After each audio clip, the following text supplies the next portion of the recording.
Aloha all, this is Unconventional Insights with Samana, and this is our 11th podcast. I'm entitling it Leap of Faith. I've been talking to several people in the last week, and I see that's kind of up for a lot of people. So I want to do a little bit of talking about this.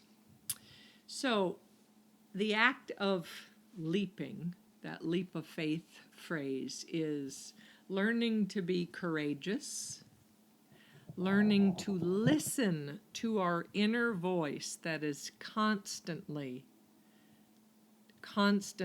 there speaking to us. Now, some of us have learned to tune it out, and we use mechanisms and food and drug and sex and alcohol and texting and social media to ignore it. Or we stay glued to a computer or a TV all of our waking state so that it doesn't talk to us. But when we listen to that inner voice, that deeper guidance, it is always going to direct us in the greatest places. So what I see is life is a series of challenges. For some people, there's more challenges than other. For myself, I could have a series of challenges in one day that last for days or a week, or there's cruise time for a while and then everything's easy. But when we look at challenges, if we can view it as that it's actually the universe or our higher self or that inner voice, that inner guide, God, spirit, however you want to look at it, that it's actually a carving and a directing our purpose, our life, our direction, and our path in a very narrow focus. So where it looks like there are obstacles and contrasts, it really is directing us. Turn right, turn left, and just keep walking forward, or walk slowly through some of the avenues, but continue moving one step in front of the other. This is literally learning to face our fears. So, this leap of faith, some of the topics, this is many people's topics where this could be something to contemplate or consider as a remedy, is be it if you're in a job that you feel drained or it's not challenging you or it's a toxic environment, have the courage to leave that. Or if you're in a living situation where it's not harmonious to you, like I am a person for many, many years, I've been blessed, or it is absolutely necessary that every home environment I live in, if I have roommates or whoever I live with, or if I live alone, then it has to be, I need nature around me. I need it to be quiet. I need a lot of time to be alone. I need a lot of personal time to contemplate, to meditate, to do yoga, to everything that I do on a daily basis. And I need whoever is around me to be of like-minded. So I don't want to be in a harsh environment. I can't be in a place that's loud all the time. But I want to tell you something. It really is our filter of how we view life. For instance, I live in Austin, Texas, and the house I'm in is my favorite house that I've ever lived in. And anyone who's known me through the years has known that I can manifest some incredible places. Just every home I've lived in is spectacular. Now, mind you, on Maui, they always had an ocean view, and here I don't have an ocean view, but I do have a view of lots of nature. I have trees, I have deer come up to my back fence, I have squirrels, I have had rabbits, lots of hummingbirds, birds. I love it, all of it. But when I first moved here, because there is this little freeway that is in the back of my property, and as soon as I go out there and I find it an indicator to kind of determine where I'm at, where my mind is at, if I'm in a balanced, aligned state, or if I'm a little off or spinning or need to do some of my life care tools. And if I go out in my backyard and I could hear the freeway, hear the cars on the freeway, hear the train in the horizon, and hear noise, then I'm not in the best place. But I can go out there, and I'm out there every morning. I'm out there every evening before sunset. I meditate. I sit out there. I get sun. I read. I talk to friends and family. It's my place. My dogs sit next to me on the swing, and I pet them, and it's just my heaven place. Heaven place. But most times, I hear my 2 wind chimes. I hear the birds, so many beautiful sounds. I hear these crickets and things at night in the background. I see so many stars. That is what I hear most. But again, if I'm not in the right filter, in the right view, then I'm only going to hear traffic, because the traffic, I could literally see it through the trees. That's how close it is. So it's not a matter of I have this place that's silent. It's a matter of I am centered and balanced enough that I'm going to hear what I choose to hear, and I choose to hear nature and appreciate what is around me that I love, not focus on the negative. So that is one thing. But living situation, if you're in a home that you don't like, or with roommates or some area, then find a way, find opportunities, make lists. Again, we're in Virgo time. That's a great time for lists. Write lists of your wish list, what you actually want. And then next to it, on the right side, start writing tips about how to go about making that happen. Other things. Because again, your home life, if you're not in a place that you can recharge there, then it's not the right home for you. It shouldn't just be a place where you pass out when you're home and then you take off again. It should actually be a place of reprieve, of recharge, that's your little cave. Another place where often people are fearful and they're not looking at situations are in relationships, another one of my specialties. It's probably the majority of the clients I talk to are either couples and relationship issues, or single people not being able to manifest that perfect partner and what's happening, or they keep creating the same circumstance. But in this part with relationships, so the most common is people that stay in a relationship, regardless if they're married or not, and it's stagnant and it's no longer growing. That if in some way that a relationship isn't mutually progressing, either through couples having goals together and having a similar values and vision, or if you're personally also, so as a couple growing and as an individual growing, if that stops, I believe that it's time to get counseling so that you could re-stimulate that, or it's time to decide if you're ready to move away from that relationship. Because what I found is many couples stay in a kind of a dead relationship or a toxic relationship, because it's easier to focus on the other person and their issues and their problems and complaining about what you're not getting and what they're doing wrong than it is for you to look at yourself. And if that person wasn't in your face, and I have so many times had clients that I've told them, take a break. Is there like a family or friend you could like take a break for a month? And if they're not ready to get a divorce, to just see who they are without projecting on their partner or being irritated by their partner, because all their energy is outside of themselves, focusing on the other person instead of focusing on themselves and looking at their issues. So don't use your partner or any relationship, be it parent, roommate, partner, child, employer, whatever it is. Don't use any relationship as looking at their issues and your excuse for being unhappy. Take them out of the equation and own your own shit, in a sense. Just see where you're at and see if you didn't have them to focus on, how about using all that energy towards cultivating yourself? That is how we continue to grow. We stay in charge of our life. Another way of a leap of faith, listening to that inner voice, facing our fears, is in new relationships. Many times I've known people that have just started a relationship, or they've been in a relationship a year or even longer, and they're afraid to go to the next level.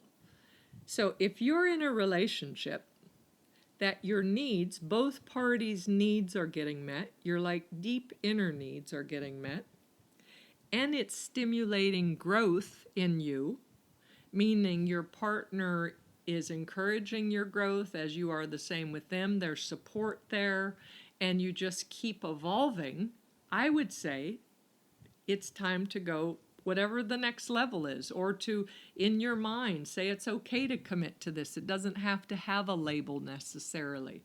I'm not a fan of labels. I'm a fan of reading energy. I was just with a group of couple women last night that was quite beautiful, and they were talking about past relationships, and it still amazes me when someone talks about a relationship and questioning if it's good or not, or why is it not matching up. And I see energy so well. I just see it as it's an alchemy. Like either your energy, so if law of attraction is my belief, it's not if, it is my belief that who we are inside is reflected by the outside. And those are the people we're going to draw to us. So when you draw someone in your life and it's just happening, like you have the same values, you're getting along, the conversation is smooth, you enjoy each other's company, you're not in each other's face, there's a natural like an unspoken words about how much space you give each other, or just a harmony in how you cook together, how you eat together, all of that, that's because they're mirroring who you are, what you've cultivated inside. And that is a nice relationship on whatever level that is, be it friends or whatever. So, but to acknowledge that without being afraid of commitment, or without being afraid to say, I really care about this person. And again, if it's not happening, don't force it. I'm not saying to bail on everything that isn't working, but at least address it. Like name it. Like in meditation, when you're sitting silent, and if thoughts keep coming up, one of the techniques they call labeling it or naming it. Like if I'm sitting there trying to get into a deep meditative state, I can just say thinking, or I could say comparing, or I could say planning. Now, all of those are just one word labels. So in a relationship, if you're not meshing, if it's not happening, what if you just say, like, does this feel awkward, or are we connecting, or is it me, or are you feeling that too?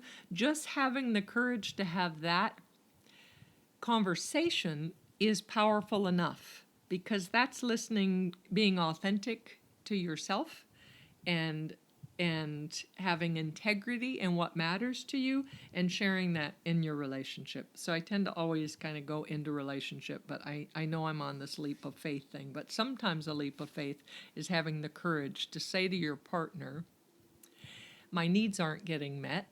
Are your needs getting met? Question mark. And how should we approach this? And like bring it, because that's what relationship is two parties finding a common ground. It's not for you to solve and then present that to your partner, because that's not a relationship. That's like a dictatorship. So you want it to be where, can we just present this idea and say, I need more, or this is, for some reason, I need to address this. I need to bring this into the open. So to know that with relationship is a fine line. It's that the most intimate mirror we have is our partnership, if it's marriage or whatever it is that person that's in your face every day. That's the most intimate mirror. It's like you get up in the morning, you brush your teeth, you look in the mirror. That person you live with that's in your face every day, that person, however you view them, good or bad, you need to own as yourself.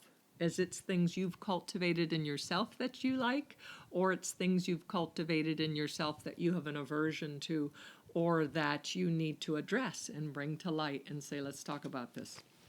So sometimes that leap of faith is just the courage to speak or say, something doesn't feel right. How are you feeling about this? And see what happens. So now, talking about why people don't do a leap of faith. So when fear is present, the negative effect is you literally cannot, it's the inability to move forward. where it's a contracted state. So we could look at an animal, their pure fight or flight instincts. If you see like a rabbit or a squirrel or some type of small animal that when they hear a loud noise or a gun go off or something, or a deer, and you see how they freeze, they literally have adrenaline, and their fight or flight happens in their body. It's a chemical response that they can't move forward. When we allow our mind to take over and create all these fictitious fears, we aren't able to move forward or take a leap of faith. So if knowing that that's present, being aware of, wait a minute, I'm in that state a lot, that I can't make a decision, I can't move forward, I'm afraid of the consequences. What's happening is your mind or ego is stronger than your inner voice, your gut instinct, your highest self, your true self, your spirit. So it's that versus that. So understand you can't address fear head on, but you can notice fear does not like to go where it has never experienced before. Fear likes what is familiar. The mind likes what is familiar to it, not where it's been before. I'm sorry, I noticed something, a sign came up on my phone. No, let's restate that. The mind likes what it's known before. It does not like the unknown. It does not like that level of going into an arena that it has no idea what's going to happen. But when you go into that arena of what is not knowing what's going to happen, that's where all of the newness, all of the new neurons are happening in the brain and the life force, and you're most alert. So the positive aspect of fear is to be hyper alert.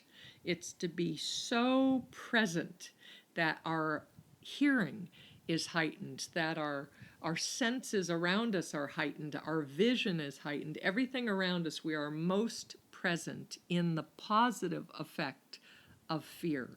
Meaning I'm not letting my mind take over. I'm going to use it to my best, for my best self. So when a client or myself is in this state of indecision or I cannot move forward, I tell them that a dose of healthy, ruthless self-honesty is called for. I love that term, ruthless self-honesty. That's where I cannot project on someone. I can't call it this excuse or that excuse. I have to own my stuff, and I really look under the layers. So I tell people, if they're in that state, there's two things to notice. The first is ask what you're most afraid of, and ask what's the worst that could happen if you move forward into this new situation, into this leap of faith. What's the worst that could happen? And let your mind go crazy. Write it down, talk to someone, or just acknowledge it in yourself, and notice what you're most afraid of. And when that is out and named and labeled, it diffuses it. So it makes it way easier. The second thing to ask in your ruthless self-honesty is, what is your hook to the person, to the situation, to the outcome, to the known circumstance that you're familiar with? What is your attachment? What is it you don't want to let go of? And most fears can be reduced to the fear of death, the fear of abandonment, fear of poverty, who will care for me. So those things, money, death, health, loneliness, all of those are big. Those are human things, regardless of our age, of our culture, of our where we're born, our religions. We all feel the same. So looking at those are very helpful. And when we can uncover and realize what is preventing us from moving forward or leaping, it makes it easier to fall and to trust. So that's what we're really looking at. So the opposite of fear is trust. And trust is the unknown. It's I have no proof, I have no security that this is going to be okay, but something tells me that that core inside, my heart, my solar plexus, my gut is telling me I got to do this. So now we're going to look at some natures. Now we have some people, if we were, I give a class on the 4 elements that I actually do with aromatherapy. That's an in-house workshop that I do where we make these little remedies, and I talk about air, earth, fire, and water in terms of essential oils and how you make remedies that help with emotional, mental, physical issues. So I look in terms of the elements, but right now I'm going to talk about people who by nature, that their nature is fiery or airy. So fire and air are very, they tend to be changeable. So they tend to be very fast and moving, and I like new and keep going. But their fear is commitment or sameness. So these people have to watch that their mechanism, that their defense mechanism, meaning something that is created of the mind, that is not authentic, that is a mechanism, is about let's just keep burning bridges, let's just keep starting over. And when someone does that and knows that about themselves, it's important that they do a little pause and that they take a moment and reflect with their, in order to help improve their personal growth, that leaping isn't always called for in every situation until you considered all the consequences, all people involved, all circumstances involved, your self needs, everything needs to be contemplated. So these are 2 natures or personality types that I'm saying we're looking at the other side of the scale. That the leap of faith may be your mechanism, may be your, okay, I'm ready to leap all the time, but what you're doing is you're leaving before you get that golden lesson, like that beautiful lesson that's in all of this. And sometimes we just keep moving.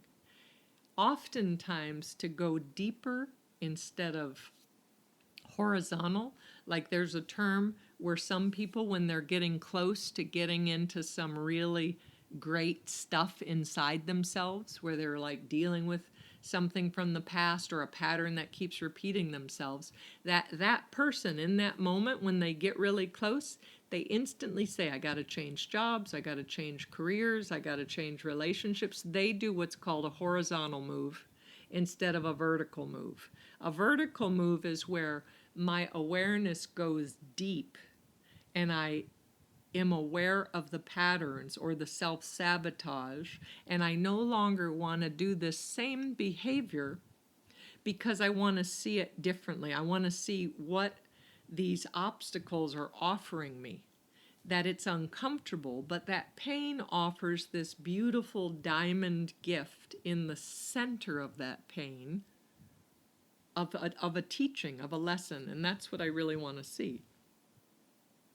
So that is that side. Now the other side of the scale is the traditional. These are most people. Most people traditionally stay in the same neighborhood with the same friends and the same job and the same relationship till death do they part. Now, did they get the most out of life wearing the same underwear for all those years? I know, I just say that. So these people are happy, or they believe they're happy, or let's say they have accepted a sedentary lifestyle. It's like, I'm just going to do the same because I'm not going to push myself. I don't want to rock the boat. I don't want to stir anything up. It's fine as it is. Fine? I never want to live fine. I want extraordinary. I want exceptional. I want blissful. I want ecstatic. Like, that's who I am. Like, I want life force. I want to grow. I want to be humbled and drop to my knees in I got it, in tears because I got it, because I got that revelation. And thank you. Thank you for that person that was honest to me and told me something authentic about myself. Those are the kind of friends, those are the kind of people I want around me. Is where I have a blind spot, they're going to point it out to me in a kind way so that I get it, because I'm here to keep growing, keep improving. So, challenge yourself. So, my first leap of faith was when I was 16. I moved from the Midwest to California. Now, that particular one wasn't so hard for me because I saw the ocean and fell in love when I was 11, and I cried on my way home back to the Midwest. And I was depressed and everything from the age 11 till 16 when I left because I never knew the ocean existed. I saw sunshine, I saw the ocean, and I knew that was my future. I knew that's who I am. So that one was easy. I lived with my parents, my father and my stepmother. But 5 years after that, after getting my esthetician license and going to school and all of these things and working in Beverly Hills and so much fun and West Hollywood and that whole thing and partying and in my late teens, early 20s, all of that was very fun. Then I ended up moving to Hawaii, and this was probably my greatest leap of faith to date. And I moved with two Canadian bartenders, one that I was dating. I had one suitcase, $300, a little carrying boombox with a bootleg cassette. No, cassette? Yeah, cassette of Stevie Wonder songs in the key of life. So that kind of gives you a time frame there. And I played that and played that and played that, and then I couldn't afford batteries anymore, so then I was trying to find a plug, and anyways. But yes, I moved to Hawaii with $300. Loved it.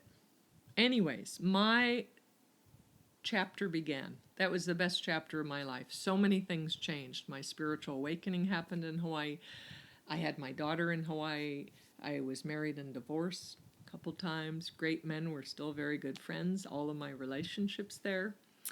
I have friends for life there. I had my businesses there, my schools, my day spas, my everything. Everything happened there. My dogs, it all happened there. So it was wonderful. The newness of doing such a leap of faith is that's what like helps create, as I said, it helps you in that creating new pathways in the brain. It helps you stay alert, helps you stay on top of it, helps you stay youthful. So when I talk to my clients about like they're feeling old and stuck, I'm like, so open your mind, open your heart, change your life patterns in a way that who cares if you're 19, 27, 32, 48, 68, 85. Who cares about the body? The body will change, but it's the mind and heart to stay open and flexible and changeable and adaptable that keeps us youthful, that keeps us, okay, I want to be in a new environment. I want to do another leap of faith.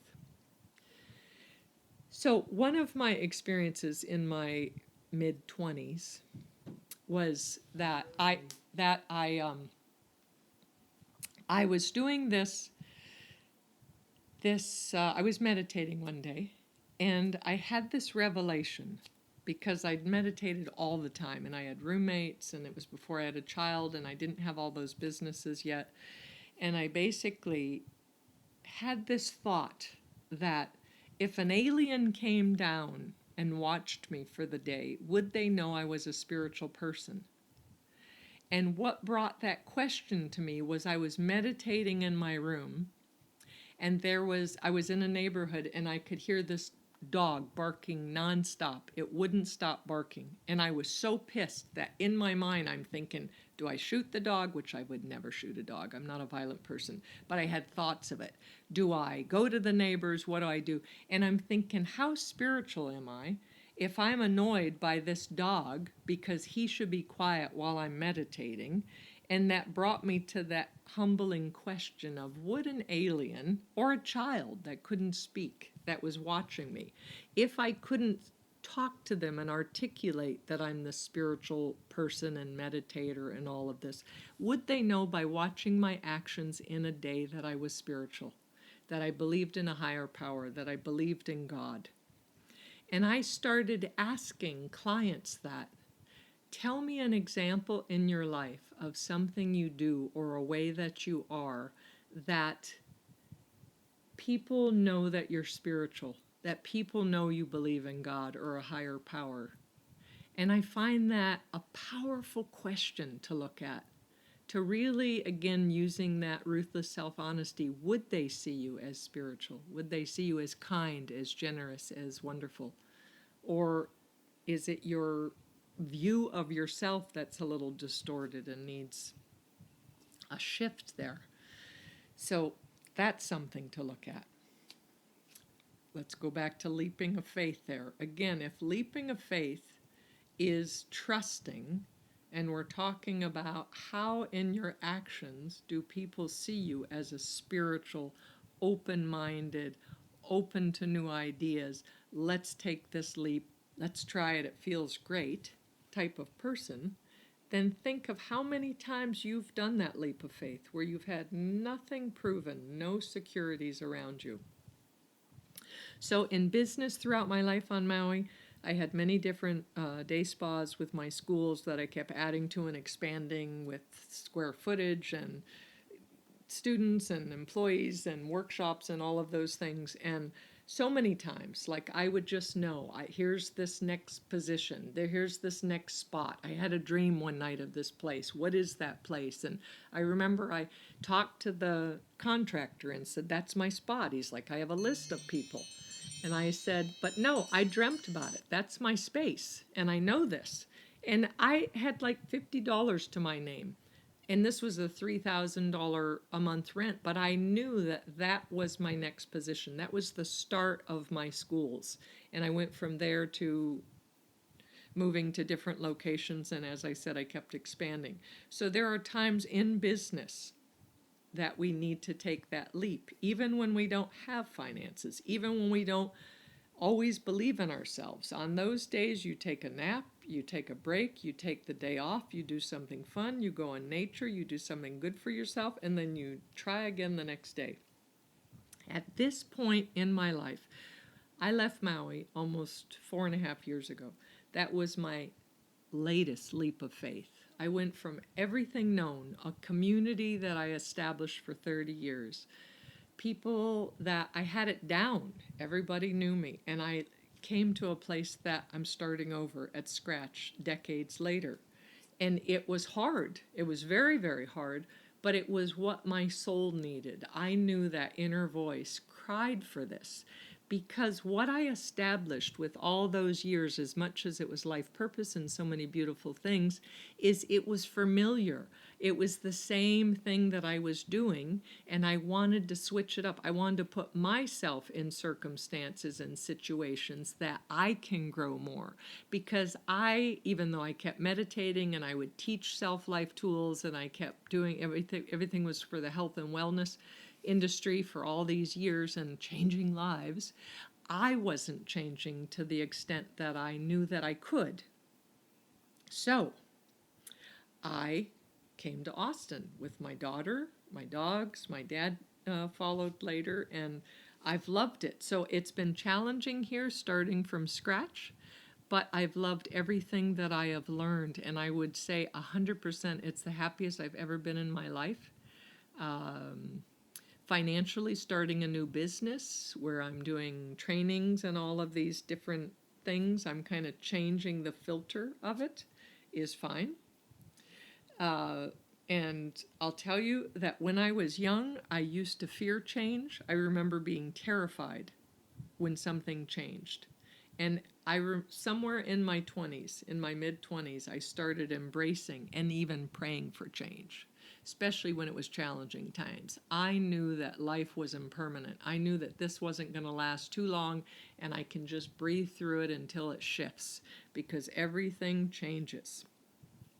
So these new leaps of faith, these challenging yourself, when you do something that is not guaranteed, because in truth, nothing is guaranteed, even if you're married, even if you have your house and you own it, even if you have a job that you're the owner of, anything can happen. So all of security is really an illusion if we look at that, not to put fear in anyone. But what you're doing is you're building your self-confidence by doing new circumstances. And never think you're too old to start over. Never think that I'm by myself, I have no support system. You are your support system. One of my favorite books is Think and Grow Rich by Napoleon Hill. And basically his message is so many things, but that's an excellent book that's timeless. Is it's like keep failing. Like all the millionaires he talks about is they failed and failed and failed so many times. And through these failures, what he's saying to you is it's not about how many times you failed, because each time you see it differently in a new area. And it means that if you ever made a lot of money and you were successful, that you know how to get back to that. Like the groove has been cast and you know how to get back into that. So you've already cultivated that much more.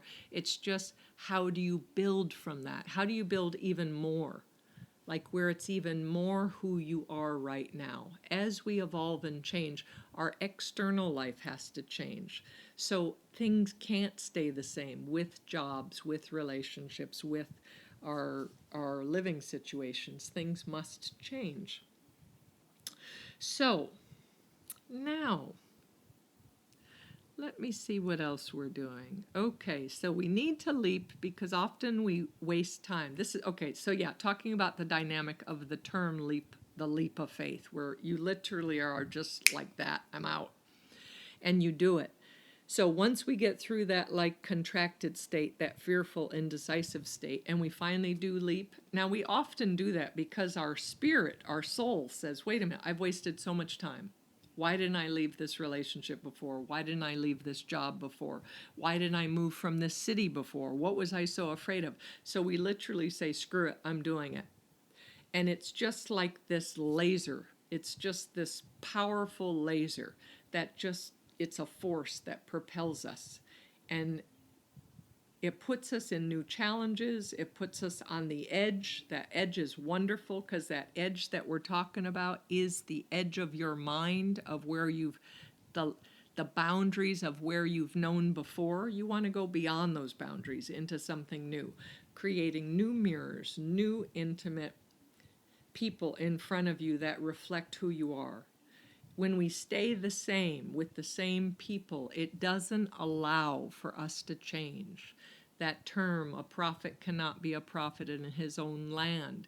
If someone became enlightened in their hometown, everyone would say, I know how you are, and they wouldn't even see the change. But if that same enlightened prophet went to a new land with people that never saw them, they would see the new character, and they'd help enforce that and reflect that. And that's how we change, is we keep seeing these leaps and we keep having new mirrors and new circumstances. And all along remembering these self-care tools.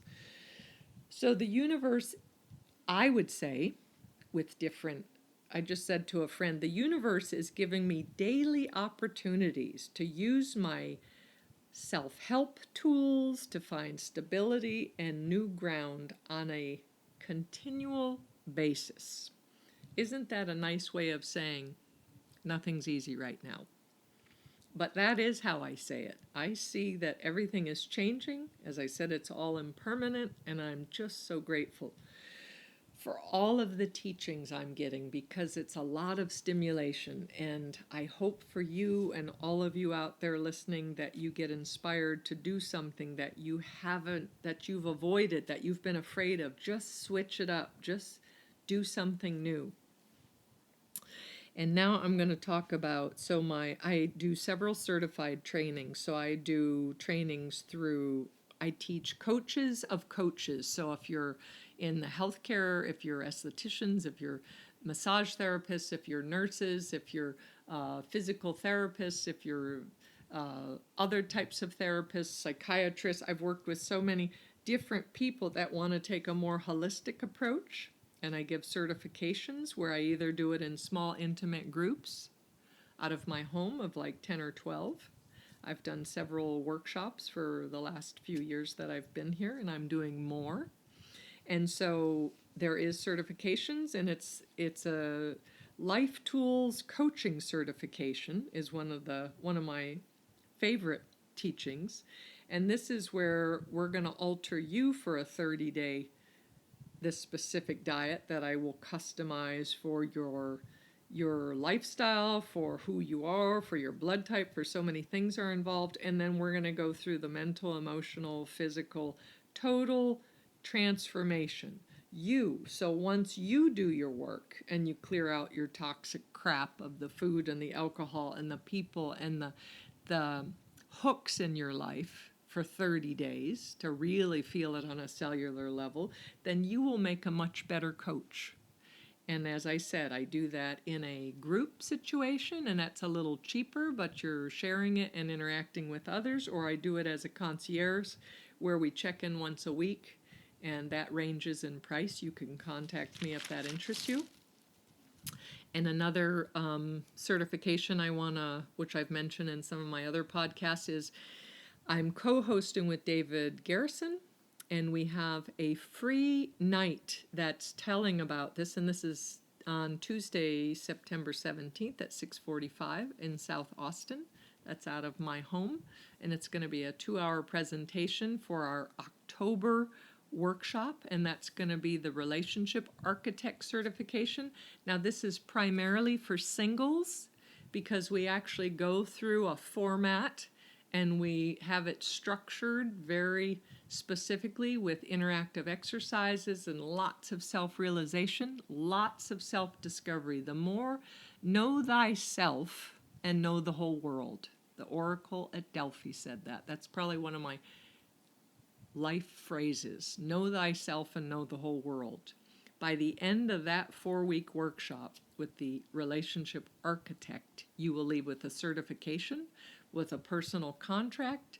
You will be able to help your friends, help yourself, know your needs, know your dislikes, your wants, your deeper challenges that have prevented you from moving forward. You will get so much insight. It will change your life. So please, if you want to come to that free night, September 17th at 6:45 for 2 hours, RSVP with me. My number is 808-283-7587. You could text or call, or my email is Samana, SAMANA, at SPALUNA.com. And for my upcoming October workshops, I'm doing some esthetician workshops on Mondays, and that's the 7th, the 14th, and the 21st. So those are for my estheticians, and those are all certification. I only take 10 in that class, and that is a $100 deposit to save your spot for that.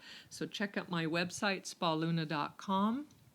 And I have thoroughly enjoyed this time. I hope that I help all of you.